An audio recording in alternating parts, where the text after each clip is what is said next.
I tell you what, shooting these intros at 0.95, it's not easy. Anyway, this is what we're looking at today. As you've seen in the title, we've got the third in what's now called the Firefly series from 7Artisans, 25mm f 0.95. Let's see how we get on. It'll be easier than this was, that's for sure. Yeah. Let's crack it open then. Very familiar box, of course. This is, you know, one of a series which no doubt will repeat a whole bunch of times. Instruction manual. Pause it if you want to see what the English side is saying right there. Basically, let me just say, if you haven't used one of these before, make sure to set it to shoot without lens, and also set the focal length. Oh, lens cap's done a runner. Set the focal length, especially if you've got a body that has IBIS. Right, there it is. It's a nice chunky metal lens. Focus moves in and out, as you can see. But yeah, anyway, metal cap there and plastic cap on the rear. If we take these off, and I've measured this myself, by the way, 595 grams without caps. I say myself, I'm not making a big show of it. That's a bit ridiculous because it says less on the actual website, so maybe one of the other mounts weighs a bit less. Anyway, for what it's worth, it feels well built, but it is a chunky thing. It's 99.7mm in length. You know, it's a decent size lens, which will probably fit much better on your bigger, maybe gripped X series bodies as opposed to your XE range. But you know, with the proper handling, don't worry, if you want to use it, just crack on and use it. We've got a minimum focus distance of 0.25, and you can see the manual focus ring. Not too heavy, definitely not soft, nice and smooth actually, right round to infinity there. And again, you can see it just moving in and out. We might put a little focus breathing kind of test video in briefly somewhere along the line. Now, typically we've got this, yep, click-free aperture ring going from 0.95, the magic point, right down to, well, you see when you get to about 2.8, that's where the lens, you know, becomes a different lens, 2-in-1. Dreamy and magical, we'll see, to a bit more accurate and precise, and it goes through to 16. I know what I mean. We'll see if it translates well to this lens as it did with the 50 and to some degree the 35. Now, if I flip it over to the top, you can see that it's a 52mm filter thread. That 25mm means, in full frame terms, 37.5mm, and this has a 59.6 degree field of view. Now, apparently, this beast of a lens, well, barely a beast, it's a bit chunky though. This lens anyway has 11 lenses in 9 groups, and 3 of those lenses are made of what they call high-end Hoya ultra low dispersion glass. What that basically means is that this thing should be able to kick out some decent images. We'll see if this is just a character sort of monster or if it offers a little bit more.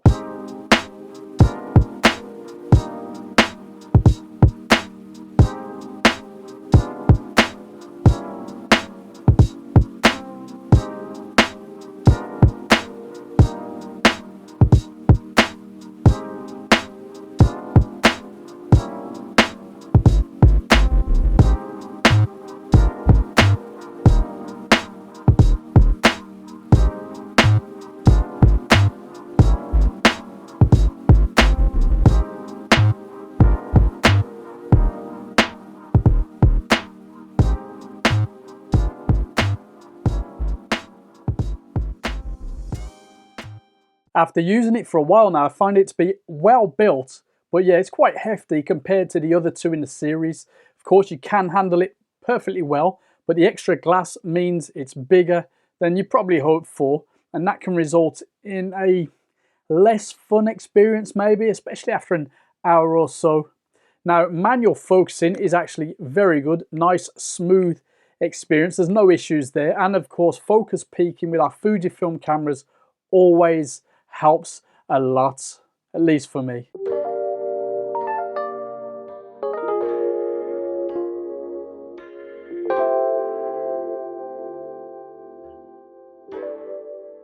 Of course, that aperture ring is clickless, and in practice I still find myself slipping slightly out of the aperture that I want from time to time. But somebody made an interesting point about this click-free business, and it means that they have more control over the aperture that they want to select, as in they can choose greater fractions. What do you reckon? Sounds like a fair point.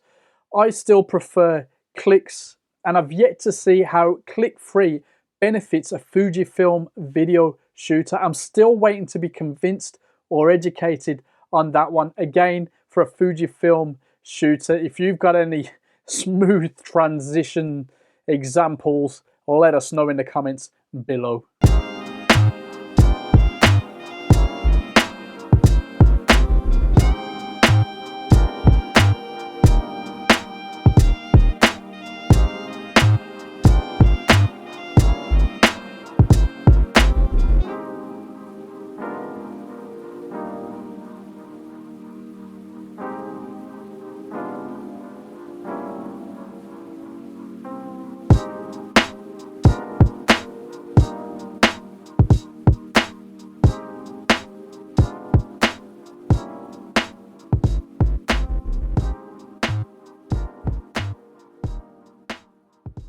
The whole point of this lens and the other two in the series is that really wide aperture. At f/0.95, it's not going to be particularly appealing in general situations, but it can be used to good effect in moody, low light scenes and maybe some gritty black and white street photography style shooting.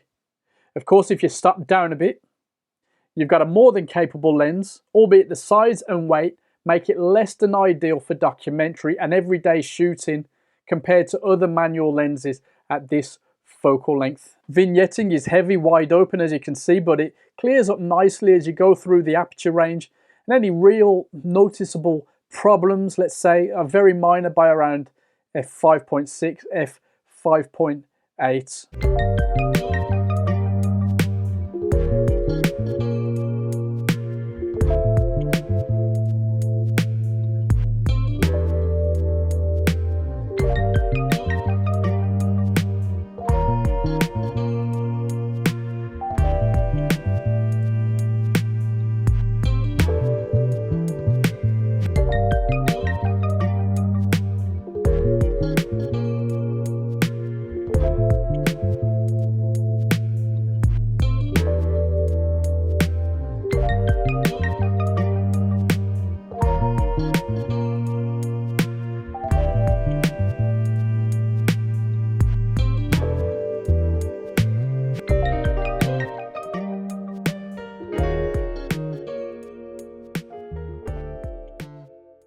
The character is pretty similar to the 35 and the 50mm in the series, and you'll definitely be playing with some interesting imperfections in the image quality at the fun end of the aperture range, where things can get fairly, let's say, dreamy. Yeah, you'll either love it or hate it, especially with this one. Color rendering is okay, distortion's not a big problem, and purple fringing seems to be only really, noticeable at the fun end of the aperture. Again, it was never going to be perfect at 0.95. Up close, you can really isolate the background and pick out details, so the lens kinda doubles almost as a macro shooter as well as a crazy wide open character lens. And I guess we should add to that a quite decent at mid aperture 37.5mm full frame equivalent, so almost a 3-in-1. Bokeh can be a fun one to comment on, and this lens certainly has its own flavour, maybe even more so than the 35 and the 50, thanks to the focal length and what that adds to the mix. Now, I think there are enough samples to show you what I mean, albeit what I want to do next is get out at night with it. That's where it really shines, but for now, here's a few more from my time at the RAF Museum in Cosford, and yes, I did walk around like a little child. Anyway.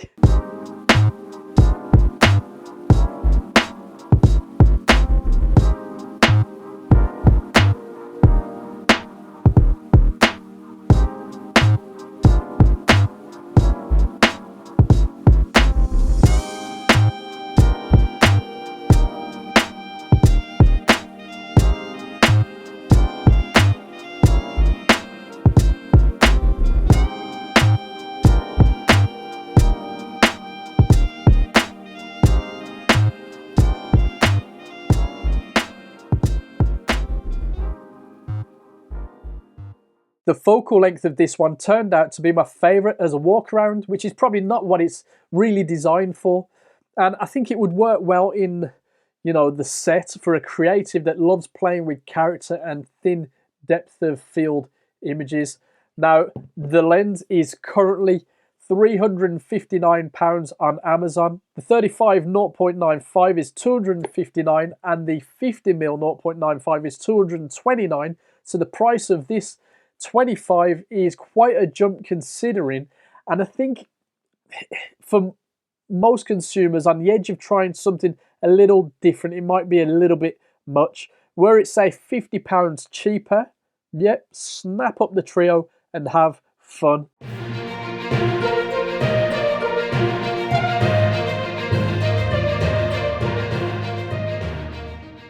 So it's over to you. Have you tried this lens or the other two lenses in the series? Let us know in the comments below and I'll see you there.